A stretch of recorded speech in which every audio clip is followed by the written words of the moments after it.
On Rye by Charles Bukowski, originally published in 1982. Chapter 1. The first thing I remember is being under something. It was a table. I saw a table leg, I saw the legs of people, and a portion of the tablecloth hanging down. It was dark under there. I liked being under there. It must have been in Germany. It must have been between 1 and 2 years old. It was 1922. I felt good under the table. Nobody seemed to know that I was there. There was sunlight upon the rug and on the legs of the people. I liked the sunlight. The legs of the people were not interesting, not like the tablecloth which hung down, not like the table leg, not like the sunlight. Then there's nothing. Then a Christmas tree. Candles. Bird ornaments. Birds with small berry branches in their beaks. A star. 2 large people fighting, screaming. People eating, always people eating. I ate too. My spoon was bent so that if I wanted to eat, I had to pick up the spoon with my right hand. If I picked it up with my left hand, the spoon bent away from my mouth. I wanted to pick up the spoon with my left hand. 2 people, one larger with curly hair, a big nose and a big mouth, much eyebrow. The larger person always seemed to be angry, often screaming. The smaller person quiet, round of face, paler, with large eyes. I was afraid of both of them. Sometimes there was a third, a fat one, who wore dresses with lace at the throat. She wore a large brooch and had many warts in her face with little hairs growing out of them. Emily, they called her. These people didn't seem happy together. Emily was the grandmother, my father's mother. My father's name was Henry. My mother's name was Catherine. I never spoke to them by name. I was Henry Jr. These people spoke German most of the time, and in the beginning I did too. The first thing I remember my grandmother saying was, "I will bury all of you." She said this the first time just before we began eating a meal, and she was to say it many times after that, just before we began to eat. Eating seemed very important. We ate mashed potatoes and gravy, especially on Sundays. We also ate roast beef, knockwurst and sauerkraut, green peas, rhubarb, carrots, spinach, string beans, chicken, meatballs, and spaghetti, sometimes mixed with ravioli. There were boiled onions, asparagus, and every Sunday there was a strawberry shortcake with vanilla ice cream.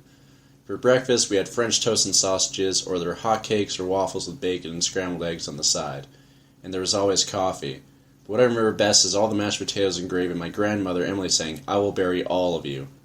She visited us often after we came to America, taking the red trolley in from Pasadena to Los Angeles. We only went to see her occasionally, driving out in the Model T Ford. I liked my grandmother's house. It was a small house under an overhanging mass of pepper trees. Emily had all her canaries in different cages. I remember one visit best. That evening she went about covering the cages with white hoods so that the birds could sleep. The people sat in chairs and talked. There was a piano, and I sat at the piano and hit the keys and listened to the sounds the people talked. I liked the sound of the keys best up at one end of the piano, and where there was hardly any sound at all. The sound the keys made was like chips of ice striking against one another. "Will you stop that?" my father said loudly. "Let the boy play the piano," said my grandmother. My mother smiled. "That boy," said my grandmother, "when I tried to pick him up out of the cradle to kiss him, he reached up and he hit me in the nose." They talked some more, and I went on playing the piano. "Why don't you get that thing tuned?" asked my father. Then I was told that we were going to see my grandfather. My grandfather and grandmother were not living together. I was told that my grandfather was a bad man, that his breath stank. "Why does his breath stink?" They didn't answer. "Why does his breath stink?" "He drinks." We got into the Model T and drove over to see my grandfather Leonard. As we drove up and stopped, he was standing on the porch of his house. He was old, but he stood very straight. He had been an army officer in Germany and come to America when he heard that the streets were paved with gold. They weren't, so he became the head of a construction firm. The other people didn't get out of the car. Grandfather wiggled a finger at me. Somebody opened a door, and I climbed out and walked toward him. His hair was pure white and long, and his beard was pure white and long, and as I got closer I saw that his eyes were brilliant, like blue lights watching me. I stopped a little distance away from him. "Henry," he said, "you and I, we know each other. Come into the house." He held out his hand. As I got closer I could smell the stink of his breath. He was very strong, but he was the most beautiful man I'd ever seen, and I wasn't afraid. I went to his house with him. He led me to a chair. "Sit down, please. I am very happy to see you."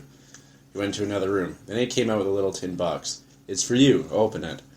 I had trouble with the lid. I couldn't open the box. "Here," he said, "let me have it." He loosened the lid and handed the tin box back to me.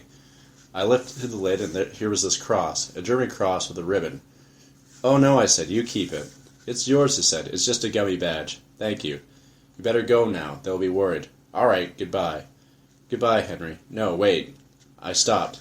He reached into a small front pocket of his pants, with a couple of fingers and tugged at a long gold chain with his other hand. Then he handed me his gold pocket watch with the chain. "Thank you, Grandfather." They were waiting outside. I got into the Model T and we drove off.